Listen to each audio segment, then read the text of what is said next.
μνημείο του άγνωστου στρατιώτη στην πλατεία Συντάγματος έως την Παλαιών Πατρών Γερμανού 7 στην πλατεία Κλαθμόνος. Η απόσταση μεταξύ των δύο αυτών σημείων της πόλης στο χάρτη της Αθήνας είναι περίπου 800 μέτρα.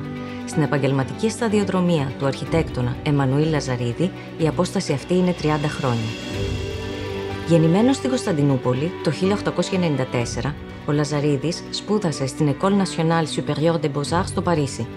Ολοκλήρωσε τις σπουδές του το 1923, μετά το τέλος του Πρώτου Παγκοσμίου Πολέμου. Σύμφωνα με το υλικό που διασώζεται στο αρχείο του, κατά τη διάρκεια της παραμονής του στο Παρίσι, εργάστηκε κοντά στους αρχιτέκτονες Μολινιέ, Νικό Πουτιέ και στο γραφείο του καθηγητή του, Λέον Ζοσλί.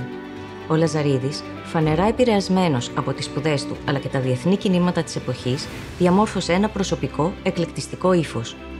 Μεταχειριζόταν με ευκολία και συνδυαστικά στοιχεία νεοκλασικά, απλοποιημένα και εκλεπτισμένα στοιχεία Art Deco, στοιχεία γαλλικού εκλεκτισμού έως και στοιχεία μοντερνισμού.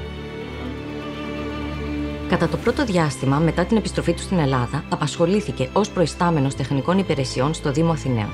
Αντιπροσωπευτικό έργο η διαμόρφωση του σταθμού του τρένου στην Ομόνια. Παράλληλα, ανέλαβε να σχεδιάσει μια σειρά κτηρίων και σταθμών για την εταιρεία διανομής ηλεκτρικού ρεύματος στην Αθήνα. Μικρά κτίσματα με μορφολογικά στοιχεία που άντλησε από τον νεοκλασικισμό ή την Art Deco και που βρίσκονται ακόμα διάσπαρτα στην πόλη. Ως νέος αρχιτέκτονας πήρε μέρος σε διαγωνισμούς, όπως αυτόν για το υποκατάστημα της Τράπεζας της Ελλάδος στη Θεσσαλονίκη, όπου συμμετείχε με μια σύνθεση σε βυζαντινό ρυθμό κατά την προτροπή της προκήρυξης. Στη συνέχεια συμμετείχε στο διαγωνισμό για το κτίριο του Μετοχικού Ταμείου Στρατού στην Αθήνα, όπου αυτή τη φορά επέλεξε να υποβάλει 2 προτάσεις. Και οι 2 βραβεύτηκαν. Η σύνθεση Art Deco που υπέβαλε με το ψευδόνυμο Fox του εξασφάλισε το 2ο βραβείο. Η μεγαλύτερη προβολή όμως πέτυχε με το διαγωνισμό για το μνημείο του άγνωστου στρατιώτη που προκηρύχθηκε το 1926 και στον οποίο πήρε και πάλι μέρος με 2 συμμετοχές. Κέρδισε το 1ο βραβείο για τη συμμετοχή του με το ψευδόνυμο Σκρά. Από τις 2 προτάσεις που υπέβαλε, αυτή που βραβεύτηκε είναι η λιγότερο μνημειακή. Χρησιμοποίησε ένα γεωμετρικό λεξιλόγιο, απλό και αυστηρό, δωρικό στη σύλληψη, με περιορισμένη χρήση αρχαϊκού διακόσμου και έντονη χρήση προοπτικής για τη δημιουργία εντυπώσεων. Το έργο αυτό, στο πιο κεντρικό σημείο της πρωτεύουσας, παρά τις αρνητικές κριτικές που δημοσιεύτηκαν στον τύπο της εποχής, του πρόσφερε την επιθυμητή αναγνωρισιμότητα.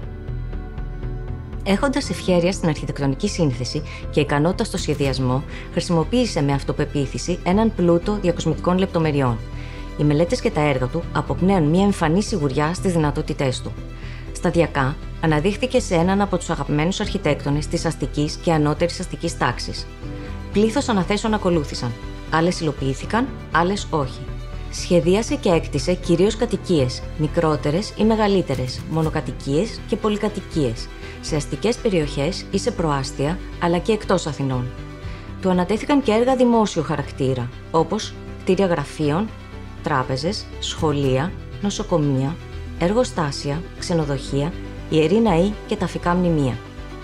Σχεδίασε επίσης εσωτερικά υπεροκεάνιων πλοίων της εταιρείας Greek Line του ομίλου Γουλανδρή. Συνεργάστηκε με σύγχρονους του αρχιτέκτονες, με τον Γεώργιο Βιριώτη και κυρίως με τον Λεωνίδα Μπόνη. Η πλειονότητα των μελετών του ανήκουν στην περίοδο από το τέλος των σπουδών μέχρι το Δεύτερο Παγκόσμιο Πόλεμο. Στη μεταπολεμική περίοδο και μέχρι το θάνατό του το 1961, ο αριθμός των μελετών σταδιακά μειώνεται. Ίσως αυτό οφείλεται στο γεγονός ότι έχει πλέον αυξηθεί ο αριθμός των ενεργών αρχιτεκτόνων. Ίσως το ότι η χρήση της μορφολογίας με την οποία είχε καθιερωθεί τείνει να ξεπεραστεί. Στις μελέτες αυτής της δεύτερης περίοδου κυριάρχησε η χρήση του λεξιλογίου του μοντέρνου και ελαχιστοποιείται χωρίς ποτέ να εγκαταλειφθεί πλήρως ο έντονος διάκοσμος. Ένα από τα τελευταία του έργα, το κτίριο γραφείων επί της Παλαιών Πατρών Γερμανού 7, σε συνεργασία με τον Λεωνίδα Μπόνη, είναι ένα κτίριο που αξίζει την προσοχή μας. Αποτελεί ένα από τα λιγοστά κτίρια της Αθήνας με επένδυση ψηφιδωτών πλακιδίων σε ολόκληρη την πρόσωψη και σε μοντέρνο ρυθμό. Ο Εμμανουήλ Λαζαρίδης αποτελεί σημαντικό κομμάτι της ελληνικής ιστορίας αρχιτεκτονικής, καθώς περιτριγυριζόμαστε από ζωντανά ίχνη της αρχιτεκτονικής του πορείας, το πόσημα στην εικόνα της Αθήνας. Μέσα από τα σχέδια που σώζονται στο αρχείο του, αποκαλύπτεται ως ένας αρχιτέκτονα αστός, κοσμοπολίτης, με ενθουσιασμό και πάθος για την αρχιτεκτονική, μια ζωηρή προσωπικότητα. Η χρονική απόσταση από την αρχή έως το τέλος της επαγγελματικής του πορείας καλύπτει 40 χρόνια στην ιστορία της ελληνικής αρχιτεκτονικής. Έχει έρθει άραγε η ώρα να του αναγνωρίσουμε μια θέση σε αυτήν?